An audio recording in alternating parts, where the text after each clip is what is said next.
Call upon now, I'd like to call upon our host, Tony Arnold, the regional manager of Indigo Books and Music, to give us a few words.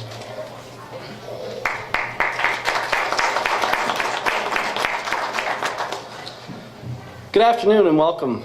It's nice to finally put some faces to the emails and the phone calls. I really have to pass that accolade on to the leadership team of this store. I'm from Fredericton, New Brunswick. This touched home with me. I've extended family all over Newfoundland, and when phone lines went down and the power went down, in the absence of answers, we make our own. And so the worries started back home for us as well. During the early hours of September 21st, 2010, Newfoundland received a visit from a very unwelcome guest. Like a clap of thunder, Hurricane Igor touched down on the South Shore. Igor brought with it winds and rain, washed out entire towns, villages across Newfoundland. Some of the hardest hit were Trouty, Kings Cove, Plague Cove, Bonavista, Hodges Cove, just to name a few. Places I've never seen, but I felt like they were like home to me. Approximately 48 hours later, as quick as it arrived, it vanished. Although the company had left, the devastation was just being realized. Many of the photos echo that. Last count, $165 million in damages, the loss of towns, villages across Newfoundland, and most importantly, the loss of homes, family belongings, and in one case, the loss of a loved one. Despite the devastation, the people of these communities, strong, resilient, forged together, and their indomitable spirit could not be broken. Provincial, federal, municipal boundaries no longer existed. Brotherhood and strong moral fiber held them together. Military and government personnel, citizens, every community near and far joined together and they started the effort to rebuild. And to that point, I have a lot of friends and family work in northern Alberta. And my phone started ringing because they could not get a hold of people at home.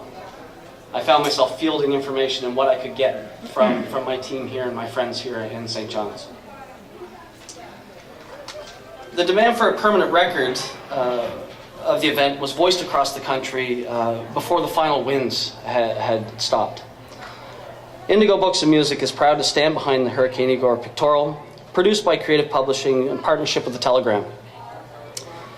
It is an honor to be here today with each and every one of you, and to be able to speak with you on this occasion on behalf of Indigo Books and Music. Thank you very much.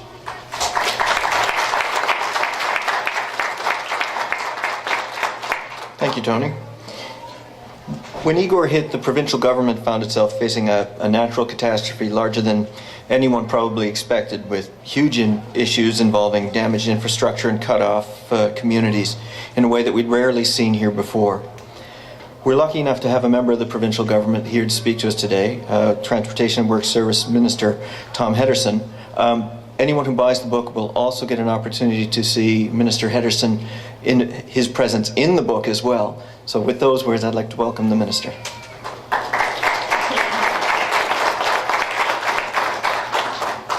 Thank you, Russell, and certainly a great gathering here this afternoon for a good cause. And I'm delighted to have received an invitation. I certainly want to thank the organizers for including us, and to give us an opportunity to reflect. And what a reflection. And my good buddy Paul Davis, MHA, we basically were together for a good 10 days dealing with this. But the first day that we went up in the air, myself and the Premier, to survey the damage, and we went to the Bjorn Peninsula first, and touched down in a few spots and saw significant damage. But it wasn't until we hit Random Island, and Barbara's already after mentioning it, that we saw just absolute devastation. And to be quite honest with you, on that first day, it was about, how many weeks or months was it going to take to get those 90 communities back on track. And it was a lot of scrambling to mobilize But again, as always, in this province of Newfoundland and Labrador, when the times get tough, the tough get going. And watch out. And from the small contractors that scramble over breaches with, the hope of getting to their machinery, to our Salvation Army and, the hundreds of volunteers throughout that area, to, our armed forces coming on stream. Everybody came with just one purpose in mind, was to, take back their communities and basically get control of the situation. The Premier, on that first day, just kept shaking his head and saying, he's never ever seen anything like this, and could we pull it off? And again, we did. We pulled it off in a sense that the response got those communities back. But let us all remember that recovery is still taking place. And there are still people out there who are outside their homes in dire circumstances still. But thank God for, again, the help of everyone in keeping those people, motivated and knowing that it might be a while, but hopefully we will be able to put everything back together, again, collectively. And that gets us to, the tremendous work that went into getting to us to where we are, and I've already mentioned the armed forces, but I also like to mention our government workers. And I think our armed forces, we went shoulder to shoulder with them. And I know that there was a great sharing of respect for one another. And we went shoulder to shoulder with volunteers, community leaders. And I specifically reference our works and transportation workers, our L&E workers, our health workers, but as well our volunteers. And those first responders were our volunteer fire people. And what a job they did. And I could keep going on and on and on and on today, and however many days, I could never get to everyone who kicked in. So that's why it's important that we mark the occasion. And we mark it in any number of different ways. And to the media, what a job you did. And that's often forgotten in other times or regular times. But I know I dealt with ye on a daily basis. And you took the information that we provided and you got it out there. And you played an excellent role in a very difficult time. And I'm not singling out any particular media, all media. You were caught up in all of this as well. And your communication to people who are listening to, battery operator radios or trying to get the information. And what a job was done. And to this event today, because I don't care how long I speak, we all know the old saying, a picture is worth 1,000 words. Well, your volume there, just multiply the number of pictures by the number of words, and we've got something that's marking the occasion. And I certainly would encourage everyone to purchase the book and keep it as a reminder of what nature can do. And also, on the other side of that coin, what men and women can do in response to a catastrophe like this. And again, congratulations to everyone who's contributed to this effort. And we also know that the proceeds from this are going right back to those people that we want to make sure we serve well. So again, thank you for this opportunity. On behalf of the government of Newfoundland and Labrador, a congratulations for a job well done.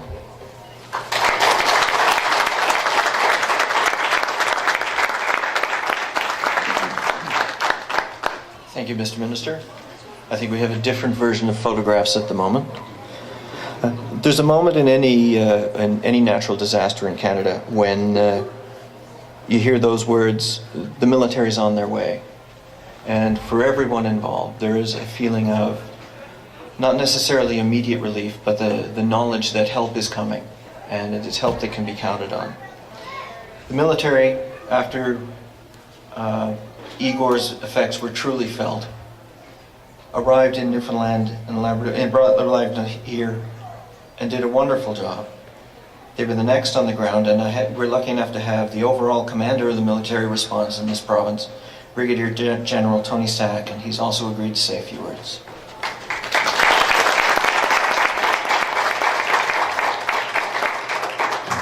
Thank you, Russell. Minister Henderson, special guests, ladies and gentlemen, great to be back speaking to you today. Thanks you so much for the invitation. We have a great tradition of storytelling in this province of ours, and this publication of imagery from Hurricane Igor, that was prophetic, from Hurricane Igor, carries on that tradition of telling the tale of major events and the personal stories of those affected.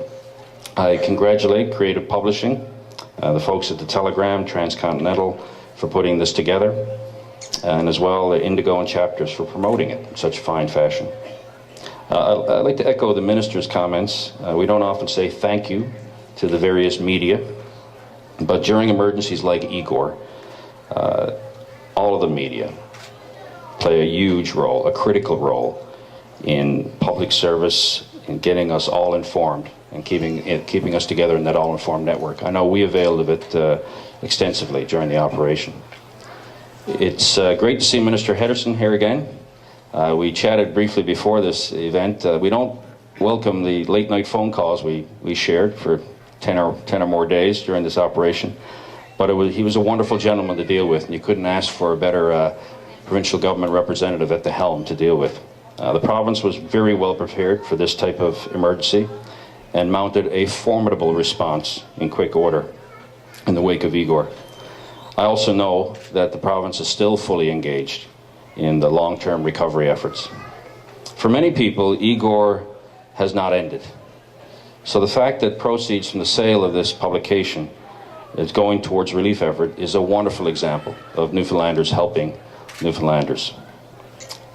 And Opalama, our part, the Canadian Forces part in hurricane relief efforts, was also about Newfoundland Labradorians helping Newfoundland Labradorians, and Canadians helping fellow Canadians. There's a lot of pictures here of some fine folks who did some great work on the ground.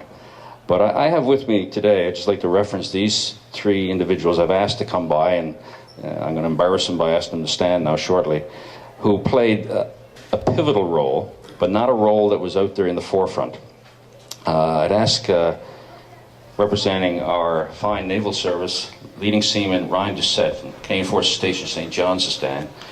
Leading Seaman Doucette played a key role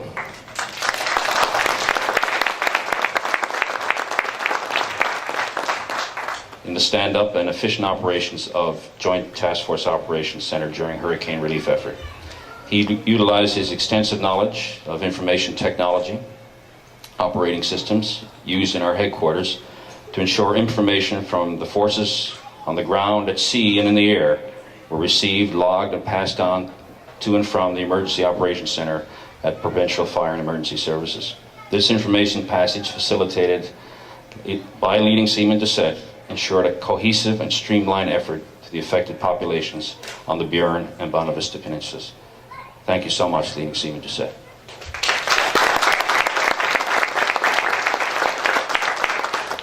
From our Army, Sergeant Robert Arms, 37 Service Battalion from 37 Canadian Brigade Group. Right here from CBS.